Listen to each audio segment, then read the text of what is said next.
Are we all just useful idiots in the grander scheme of things? Namaste, everyone, and welcome back to my channel called Zuzanareacts, where I learn all things Bahara with your help, and I just share my Slovak Central European point of view. And in today's video, we will try to answer that question and explore a relationship of India and Russia. Our conversation was with Mr. Yuri Alexandrovich Bezmenov.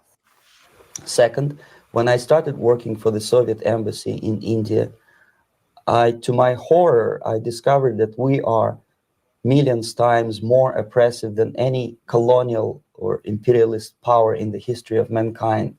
That my country brings to India not freedom, progress, and friendship between the nations, but racism, exploitation, and slavery, and of course economical inefficiency to this country. Since I fell in love with India, I developed something which by KGB standards is extremely dangerous thing. It's called split loyalty, when an agent likes a country of assignment more than his own country. I literally fell in love with this beautiful country, a country of great contrasts, but also great humility, great tolerance, and philosophical and intellectual freedoms. My ancestors used to live in caves and eat raw meat when India was a highly civilized nation 6,000 years ago. So obviously the choice was not to the advantage of my own nation. I decided to defect and to entirely dissociate myself from that brutal regime. Crazy. First of all, because defecting in India is virtually impossible. Thanks to very strong pressure from the Soviet government. Excuse me, you were in India on assignment at that time. Yes, I was working for the Soviet embassy in New Delhi as a press officer. And defecting for a Soviet diplomat is next to impossible. It's a suicide, as I said, because a great friend Indira Gandhi pushed a law through parliament which says, and I quote, "No defector from any country has a right of political asylum in any embassy on the territory of Indian Republic," which is a masterpiece of hypocrisy. No other defector but the Soviet one needs a political asylum. So knowing that perfectly well, I planned a craziest possible way to defect. I studied counterculture in India. There were thousands of young American boys and girls with no shoes, long hair, smoking hash and marijuana, studying sometimes Indian philosophy, sometimes simply pretending that they studied. And they greatly annoyed Indian police, and they were laughing stock of Indians because obviously they were good for nothing students. I studied carefully where they congregate, what routes they travel, what language they speak, what do they smoke. And one day I simply joined a group of hippies to avoid detection of Indian police. I was dressed as a typical hippie with blue jeans, long kameez shirts with all kind of nice decorations like beads, long hairs. I bought a wig because for several weeks I had to turn myself from a conservative Soviet diplomat into a very progressive American hippie. My first assignment was to India as a translator with the Soviet Economical Aid Group, building refinery complexes in Bihar state and Gujarat state. At that time, I was still naively, idealistically believing that what I was doing contributes to the understanding and cooperation between the nations. It took me quite a number of years to realize that what we were bringing to India was a new type of colonialism, 1,000 times more oppressive and exploitative than any colonialism or imperialism in history of mankind. But at that time, I was still hoping that, well, maybe it's not that bad, could be worse, and things may go for better. And I even tried to implement the beautiful Marxist motto, proletarians of all the countries unite. I tried to unite with a nice Indian girl, and I was fascinated by Indian culture, by the family life in this country.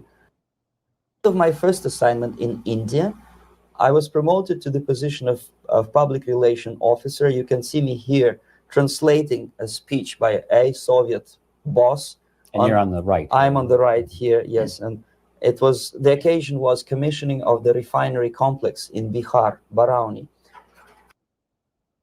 Another area of activity when I was working for the Novosti was to accompany groups of so-called progressive intellectuals, writers, journalists, publishers, teachers, professors of colleges. You can see me here in Kremlin. I'm second on the left, with a group of Pakistani and Indian intellectuals. Most of them pretended they don't understand that we are actually working on behalf of the Soviet government and the KGB.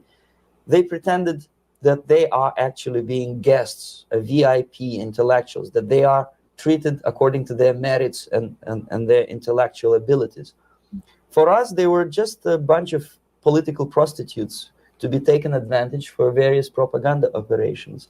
Therefore, you can see perfectly well the senior colleague of mine on the left doesn't really have that much respect on his face, and myself with a very skeptical smile, typical KGB sarcastic smile, anticipating another victim of ideological brainwashing.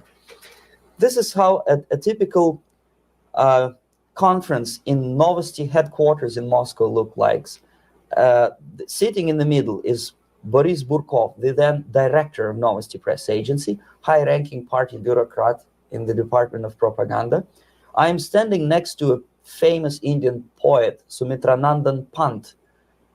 He was famous because he was an author. He was the author of a famous poem titled Rhapsody to Lenin. That's why he was invited to USSR, and everything was paid by the Soviet government.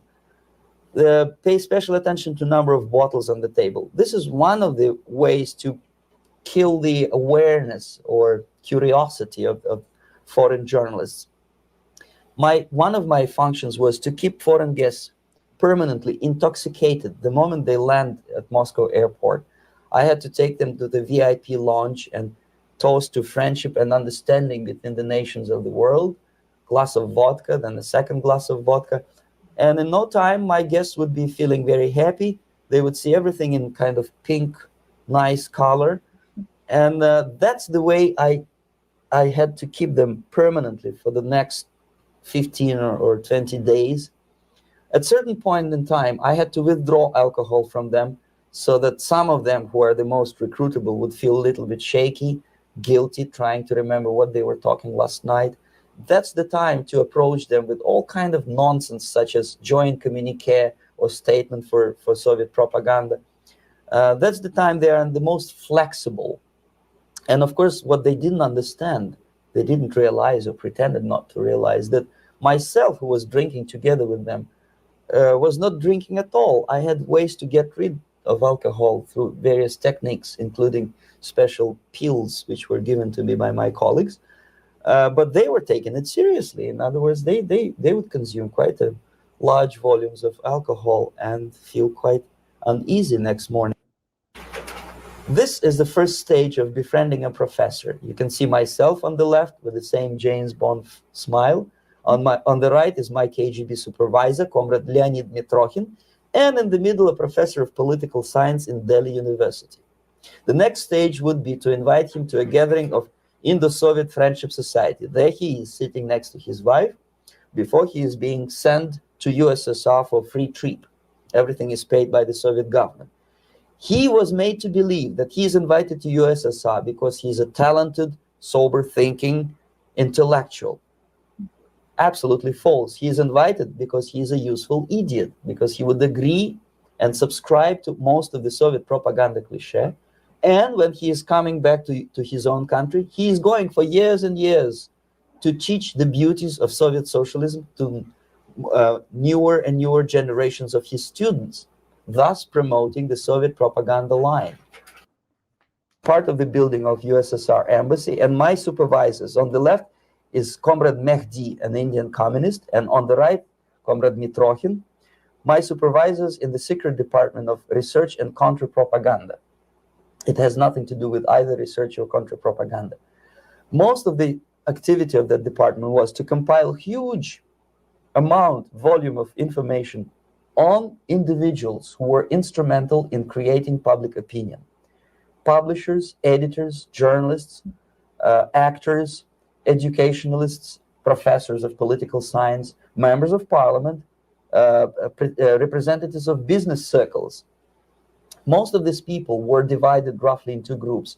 Those who would toe the Soviet foreign policy, they would be promoted to the positions of power through media and public opinion manipulation. Those who refused the Soviet influence in their own country would be character assassinated or executed physically come revolution under the guidance of the Soviet embassy in Hanoi. And same thing I was doing in New Delhi. To my horror, I discovered that in the files where people were doomed to execution, there were names of pro-Soviet journalists with whom I was personally friendly. Pro-Soviet? Yes. They were idealistically minded leftists who made several visits to USSR. And yet, the KGB decided that come revolution or drastic changes in political structure of India, they will have to go. Why is that? Because they know too much. Simply because, you see, the useful idiots, the leftists who are idealistically believing in the beauty of Soviet socialist or communist or whatever system, when they get disillusioned, they become the worst enemies. That's why my KGB instructors specifically made the point, never bother with leftists. Forget about these political prostitutes. Aim higher. This was my instruction. Try to get into large circulation, established conservative media. Rich, filthy rich movie makers, intellectuals, so-called academic circles. Cynical, egocentric people who can look into your eyes with angelic expression and tell you a lie. These are the most recruitable people, people who lack moral principles, who are either too greedy or too suffer from self-importance. They feel that they matter a lot. These are the people who KGB wanted very much to recruit. But to eliminate the others, to execute the others, don't they serve some purpose? Wouldn't they be the ones they rely on? They serve purpose only at the stage of destabilization of a nation. For example, your leftists in United States, all these professors and all these beautiful civil rights defenders, they are instrumental in the process of the subversion only to destabilize the nation. When their job is completed, they are not needed anymore. They know too much. Some of them, when they get disillusioned, when they see that Marxist-Leninists come to power, obviously they get offended. They think that they will come to power. That will never happen, of course. They will be lined up against the wall and shot. But they may turn into the most bitter enemies of Marxist-Leninists. When most of the Indians who were cooperating with the Soviets, especially with our Department of Information of the USSR embassy, were listed for execution. And when I discovered that fact, of course, I was sick. I was mentally and physically sick. I thought that I'm going to explode one day during the briefing at the ambassador's office. I would stand up and say something that we are basically a bunch of murderers. That's what we are. It has nothing to do with friendship and understanding between the nation and blah, blah, blah. We are murderers. We behave as a bunch of thugs in a country which is hospitable to us, a country which with ancient traditions. But I did not defect. I tried to get the message across. To my horror, nobody wanted even to listen, least of all to believe what I had to say. And I tried all kinds of tricks. I would leak information through letters or lost documents or something like that. And still I got no message. The message was not published, even in the conservative mass media of India. The immediate impulse to defect was Bangladesh crisis, which was described by American correspondents as Islamic grassroots revolution, which is absolute baloney. There was nothing to do with Islam, and there was no grassroots revolution. Actually, there are no grassroots revolutions, period. Any revolution is a byproduct of a highly organized group of conscientious and professional organizers, but has nothing to do with grassroots. In Bangladesh, it was nothing with grassroots. Most of the Awami League party members, Awami League means People's Party, were trained in Moscow in the High Party School. Most of the Mukti Fauj leaders, Mukti Fauj in Bengali means People's Army. same as SWAPO and all kind of liberation armies all over the world, the same bunch of useful idiots. They were trained at Lumumba University and various centers of the KGB in Simferopol, in Crimea, and in Tashkent. So when I saw that Indian territory is being used as a jumping board to destroy East Pakistan, I saw myself, thousands of so-called students traveling through India to East Pakistan, through the territory of India, and Indian government pretended not to see what's going on. They knew perfectly well, the Indian police knew it, the intelligence department of the Indian government knew it, the KGB of course knew it, and the CIA knew it. That was most infuriating, because when I defected and I explained to the CIA debriefers they should watch out because East Pakistan is going to erupt any moment, they said I was reading too many James Bond novels. Anyway, so East Pakistan was doomed. One of my colleagues in the Soviet consulate in Calcutta, when he was dead drunk, he ventured into the basement to relieve himself, and he found big boxes which said printed matter to Dhaka University. Dhaka is the capital of East Pakistan. And since he was drunk and curious, he opened one of the boxes and he discovered not printed matter. He discovered Kalashnikov guns and ammunition in there. Anyway, it's a long story. When I saw the preparations for the invasion into East Pakistan, obviously I wanted to defect immediately. The only thing I couldn't at that time make up my mind when and where and how. One of the reasons, of course, you see, I was in love with India. I mentioned it before. I spoke the languages. I socialized with people. And I understood that I had to act fast unless I want this beautiful country to be permanently and... A term, useful idiots, was used way too many times. What do you guys think? What do you guys think about this video? I am aware about your favorism towards Russia. I feel like I understand it by now. Our opinions may differ, but genuinely, what do you guys think about this one? So it looks like it's a very old video that has been, I guess, on the internet for a while. And I don't think I want to get into politics or any of that time.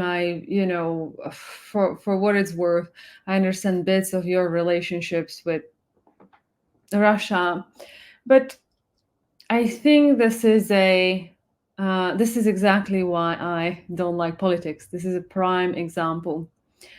And I feel like everyone that watches it, and on one hand, some people argue that they have to be informed.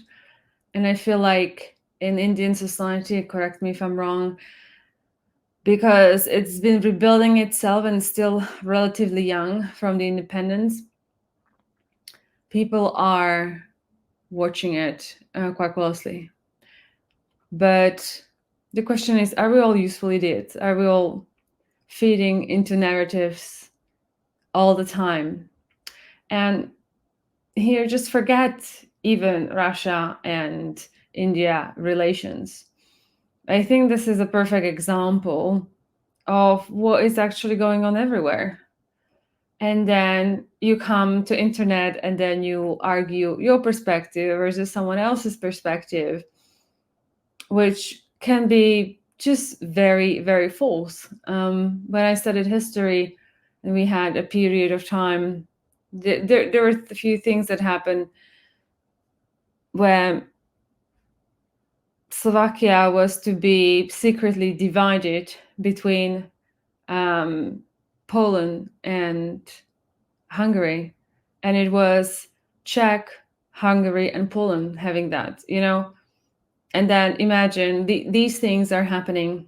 You have no idea. You think that you have friends or common interests, where there are things happening behind your back you have zero idea about. This is why I find politics pointless and waste of energy, because you never know what's actually truly going on. And to be as emotionally invested in that as people see, like I can see, it's yeah. I think this is the exact way of like being a useful idiot. But what was interesting to me about this video is the fact when he was talking about the recruiting of people, he called them the lefties, stupid lefties, or what have you, is that he describes a character of angelic performance that can lie, with just an ease. So basically, in today's psychology, you'd call them sociopaths, I think. And he talks about they don't have moral principles, they are too greedy, and they have principle of self-importance. So this is why, and I'll say that again, I don't like politics or even discussing that, because I think what people should really discuss is working on themselves. Because if you have too self-importance, too much ego, which is always, when you look at in politics, whether it is country over country or ideology over ideology, it's always like ego has to win. Mine is better than yours. And that narratives are driven exactly by the people he was describing here, which is too greedy, too self-importance. I think that the bottom line, and this is why I think that politics is a waste of time, is that, as I said before, you will never know what's true, what's the actual truth and what's going on. He talked about people fooling people that have some sort of, they're not fully formed, or I don't know if that's the right word, but they clearly haven't worked on themselves enough. They're very ego-driven, and we see that politics is very ego-driven. On one hand, we need ego for survival. On the other hand, if you want to be kind of, let's put it that way, self-actualized person, you should be able to self-regulate. And I think what comes to forefront is your authenticity and integrity. Now, I guess then in politics, you can argue that, well, if I don't do it, someone else will, and it will be even worse. This is where you can have the Machiavellian principle that the purpose is baptized. I don't know the English translation, I'm just back translating from Slovak, by the intent, right? But imagine a society that everyone works on themselves, that everyone is authentic to who they are, to who they aspire to be. We have a totally different society. And this is why I find it extremely crazy that people are so invested into politics. And obviously, on one hand, in a way, you kind of need to be, because if you want to live in a country and you want to follow and you have a better life, there is a certain level of investment. But I think where people should invest first is themselves, and seeing and understanding why they act the way they act, and try to improve and be better. And that it just phases me that people are calling for change, but the change is internal. I don't think like why it's not sinking in the population, that's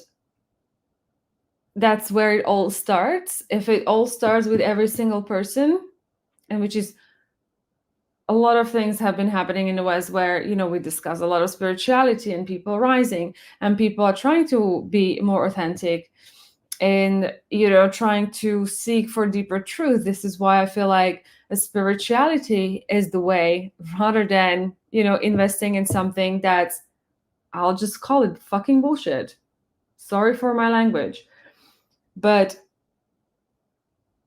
it's really like working on yourself, understanding who you are, who you want to be, how do you want your society to be and model that. And that's the most important thing, because if there will be enough people working on themselves, things will automatically change. You will not be able to elect people in power that lack moral integrity. That's as simple as that, you know?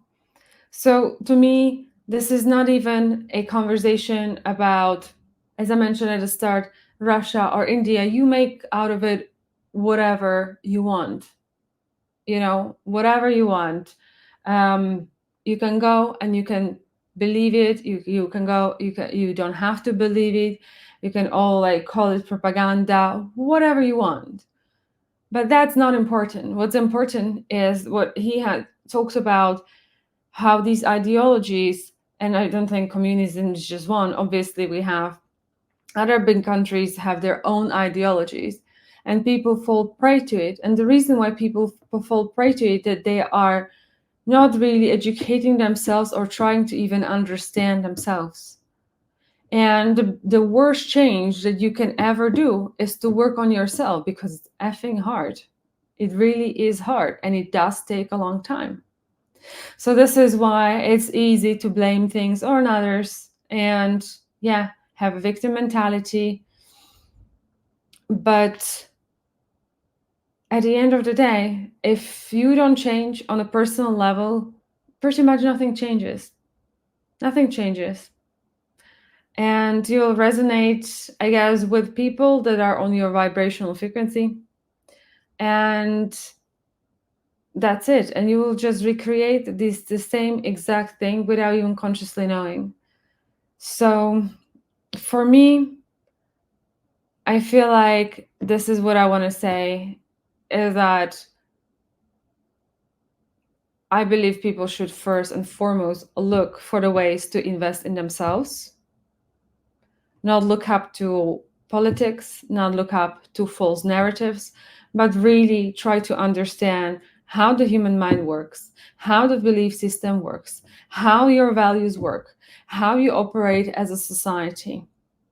Because throughout all the time that I've been with you guys, the Indian society for me, it's like, I feel like it's a million miles years away from me even trying to scratch the surface. It just, to me, it's a completely different organism, different world to how perhaps we live the life here or thing. And I'm not saying it's necessarily good or bad. I'm just saying it's different. And I don't think, and I wish I could put it into words, that there is an understanding and appreciation when I see people speaking in the comments, how different the cultures are. And as I tried to explain for a gazillion of times, even the West is not one unit, right? Like, people think different everywhere. And calling someone stupid or what have you, it's very short-sighted. Because unless, I believe, if you haven't lived in a culture for a sufficient amount of time, minimum 10 years, and actually lived in that culture, it gives you basically, in my opinion, no right to judge other culture, because you just don't really understand the fabric of society. So when I'm commenting on India, I'm sharing observations. And then, it's like always all the stupid Westerners, blah, blah, blah. But I wouldn't dare to go and say the same thing back to India. Why would I? Why would I in the first place? I don't understand that. Like, the more I try to learn about the country, the more it's bamboozling. And I know I can't pass judgment. I can share observations, but I can just say, like, at my level of understanding, this is what I see. But what I'm seeing is like, there's just so much more to it. And for example, like, if you live in a country of peace for the last 20, 40 years, you'll have a totally different view as someone who lives, let's say, in India, where you guys had terrorist attacks. You have, you know, challenges with the certain groups of people, you know which one I mean, where, you know, it's like your worldview will be completely different, and you will be able to be manipulated by one thing. Similarly, in the West, because of your experience of the world, everything is fine. You know, I just care about my job. I don't care about anything else. I will be manipulated in a different way. You see what I mean? So this is why, coming back to the point, we should just focus on really working on ourselves, understanding who we are, understanding even how you can be manipulated. Because that video shows very clearly how people can be easily manipulated through, are you feeling self-important? Do you have an ego? Because I'm from there, I'm better than them. Because in reality, I don't think anyone is better than anyone. So it should be just a humbling moment. But again, a lot of people choose not to take the hard road of working on themselves. Maybe in India is not a thing, right? But here it is a thing, because we have psychologists, you know, life coaches just like myself. But once you heal inside, you know, you will not bleed your pain onto other people. It's just as simple as that. Okay, guys, I leave my run here. I hope you enjoyed this video. I would be very curious what you thought about it. And I will see you in the next one. Until then, please do take care. I am sending lots of love. Bye-bye.